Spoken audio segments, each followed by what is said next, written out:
Hello YouTube, Runa here. Hope you're having a lovely day. I don't know if my voice sounds off at all, but I'm a little sick, so there's that, and my hair is a little frizzy. Whatever, doesn't matter to me. Anyway, I'm at home chilling, so why not? Anyway, today, I'd like to do a video.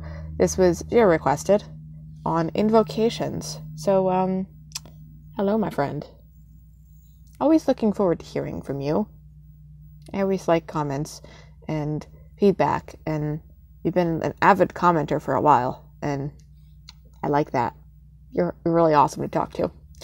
But, okay, so invocations. What to expect from certain demons and changes that can occur. I've been invoking for a while now, different entities and stuff.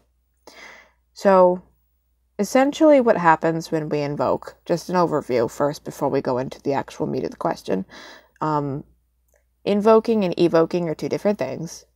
So an evocation with an E is a summoning. You're summoning them into your space. They're separate from you. And so if I evoked you, you'd be sitting in front of me, essentially. Or, across the room, on the ceiling. I don't fucking know. Just, you're in the room with me. If I invoked you, then I have pulled your essence into me. And I've summoned you inside me. And we are now melding energies to some extent. And depending on how deep this invocation can go, this can progress into a partial possession or a full possession if you go deep enough. This can get pretty intense. And one thing I will recommend doing is eating light before you invoke demons, especially really high demons like Lucifer or Belial. I would definitely recommend you eating light, or actually not eating anything for a few hours beforehand, because there are risks of being nauseous because of the power intake and everything. Your head's not going to spin around, and you're not going to throw up pea soup or some shit. This is not The Exorcist.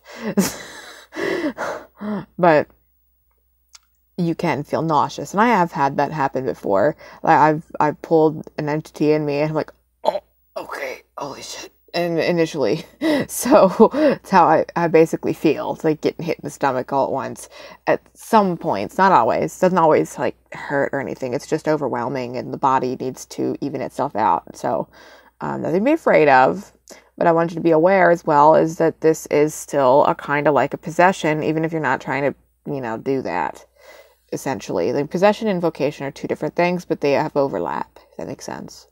So you're gonna want to be careful. You want to make sure you cleanse off any other energies, and make sure you let the spirit out. Say okay, you can pull out now. You can go, and whatever you didn't meld with me, you can take with you, and make sure you say anything else that has come with you, because the way I've heard it to be described, which is accurate here, I like the wording of this, is sometimes demons can act like sharks with pilot fish. If you have seen the little suckers that kind of get up on the shark and start eating the algae off of it, and they're just kind of chilling there. Sometimes other lower level demons or spirits can attach to bigger demons or come in with them. So you want to make sure you get rid of those. Most of the time you don't want those there. So, and they're not really for nice things. So, that's why it's important to close your shit afterwards. So, to the meat of the question. So, we have, you see here, I have it open in front of me. That's why I haven't moved my laptop over, and you can see the glare in my glasses. Yeah. So, let's see here. Working with certain demons, changes to expect, and other things of that nature. So, what you're doing when you're invoking a demon is you're going to pick up traits of theirs. So, if you're a particularly, let's say, doormat of a person, to put it rashly, people walk on you, you're not really able to stand up for yourself, stuff like that. You need a little boost. I would recommend working with someone like Belial, someone who's more aggressive, more in your face, he who is without a master, you know? You try to control him, you're gonna regret it. He will help to break you out of that kind of a mindset, as well as his strength and adversarial sort of nature will rub off on you. So you may find yourself maybe a teeny bit short-tempered, or far less inclined to accept people's bullshit is the big one there. You will also get that effect from Lucifer. I definitely noticed that, like, right off when I started invoking him. I was far less tolerant to people's bullshit, and like, well, fuck you. Like, the difference between the two in Lucifer and Belial is Lucifer more so makes me want to be like, well, okay, fuck you, walk away. Mostly. Sometimes I'm like, I want to fight. But Belial's is much more aggressive in terms of, you know, fuck this bitch. You know what? Holy shit, you just fucking got the horns. Fuck you. So different demons will rub off on you in different ways, even if they're similar of this nature. I know Belial and Lucifer are very close together in that way, but one is far more patient than the other one. One's mostly like all right, fuck you, I don't have time for you, I'm leaving. The other one's like, all right, you know what, fuck you, I'm gonna shove my foot up your ass and then I'm gonna leave. So, little difference there. That's just two demons. I mean, there's a vast amount of demons out there, and their personality will start to show up in you. So I will say, be careful what you invoke as well. So if you're invoking something particularly aggressive, expect yourself to maybe be a little more aggressive, or a lot more aggressive. Depends on what you do, you know, and who you're doing it with. If you invoke someone that is maybe like Lilith, or someone, a big sexual sort of a demon, Asmodeus or something like that, then you may be more lustful, or more horny, or something more flirtatious, and you may attract more people. I know, I've always had this about me, but especially after I really started working a lot with Lilith, I tend to attract a lot of male attention, and some of it is wanted and some of it is not so wanted, but it's very easy, very, very easy to attract that kind of attention. And, you know, it's beneficial, but it's also kind of annoying when you get the ones trying to show me their dick in my inbox and shit. It's like, I didn't ask for that. No one likes a flasher. Stop that. So, your energy will shift and attract more things of that nature, and then you will start experiencing personality shifts like that. And one thing in that particular comment was changes down to the foods and drinks that you prefer, that you want to eat. That's definitely a thing. You can start to shift toward different types of things if that spirit has an affinity toward different foods or different drinks, or they might also be trying to raise your vibration in that way, in getting you away from certain unhealthy things and making you far less tolerant and less likely to crave things that are bad for you in that way.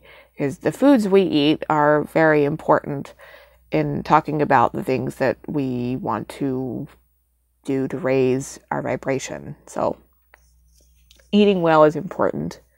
And it's not the easiest thing for everybody, because it seems like you want to eat well, you have to spend a lot of money. But I would say drink a shit ton of water. You'd be better. Lucifer got me to start drinking, like, mostly water. I had a dream about it one night, and then I switched to water. I'm like, holy shit. Why didn't I start doing this like 20 years ago? This is amazing. I feel so much better. And now it's mostly what I drink. So it's a good thing. But you can experience a lot of different things with invocation, and power-ups, things of that nature, increases in your abilities. It also depends on the reason why you're invoking the spirit and things, the intention you set, and, you know, what that spirit's all about, what they're going to do for you by doing that. Like, intuitive abilities might be targeted. Magical power might be targeted. Psychic abilities targeted. All sorts of things. And just overall, what's the word I'm looking for? Overall boosts, I guess. Overall boons you receive from these entities. Strengthening your aura, strengthening your energy signature, everything else. It really, really increases. And you can also do these things for protection and other things. Invoking a spirit, even lightly invoking a spirit for protection will help to strengthen your aura to keep things out and away from you. You can also do this if you need a boost. So say you got something to go and do and you're nervous about it. Say you don't like public speaking.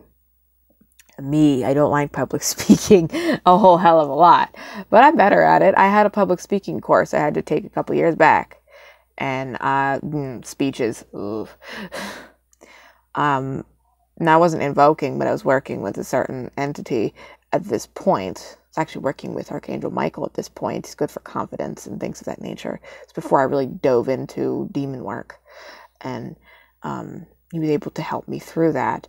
Now, doing invocation work would be a heavier version of doing that sort of thing. You're taking on the spirit's attributes, so then maybe you're not going to be as nervous. It's like, I guess, taking a hit of something that's going to make you a certain way, I guess, not if you want to put it as that way.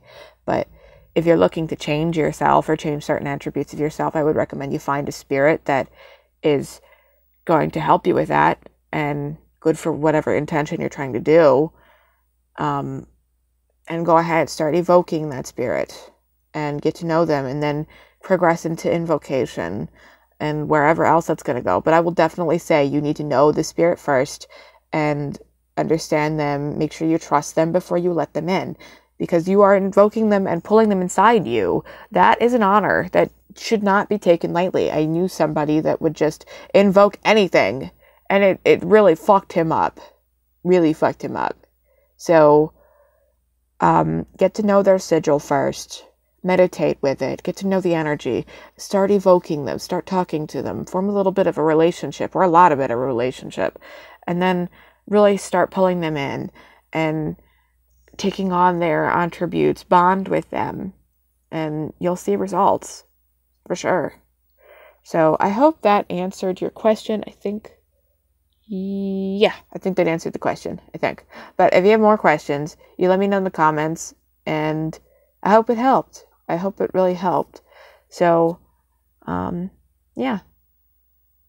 well, got a Facebook page. Links in the description below. I just put it on in all my videos.